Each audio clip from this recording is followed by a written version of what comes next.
ചപ്പാത്തിക്കും ചോറിനും നല്ല കോമ്പിനേഷനായിട്ടൊരു കറി ഉണ്ടാക്കാം. പാനിൽ എണ്ണ ചൂടാക്കി കടുക് പൊട്ടിച്ച ശേഷം വെളുത്തുള്ളി, പച്ചമുളക്, സവാള, തക്കാളി, കറിവേപ്പില, പാകത്തിന് ഉപ്പും ചേർത്ത് നന്നായി വഴറ്റിയെടുക്കുക.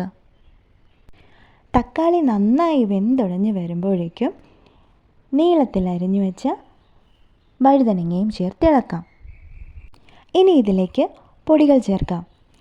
1/2 ടീസ്പൂൺ മഞ്ഞൾപ്പൊടി, 2 ടീസ്പൂൺ മുളക് പൊടി, 1 ടീസ്പൂൺ ഗരം മസാല, 1/2 ടീസ്പൂൺ മല്ലിപ്പൊടി എല്ലാം ചേർത്ത് ഇതിൻ്റെ റോ സ്മെല്ല് മാറുന്നത് വരെ നന്നായി വഴറ്റിയെടുക്കുക. ഇനി ഇതിലേക്ക് ആവശ്യാനുസരണം ചൂടുവെള്ളം ഒഴിക്കുക. ചൂടുവെള്ളം ഒഴിച്ച് ഇളക്കിയ ശേഷം 10 മിനിറ്റ് മൂടി വെച്ച് വേവിക്കുക.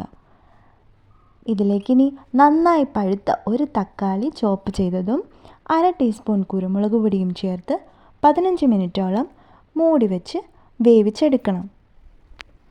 മൂടി വെച്ച് വേവിക്കുമ്പോൾ ലോ ഫ്ലെയിമിലായിരിക്കാൻ പ്രത്യേകം ശ്രദ്ധിക്കുക.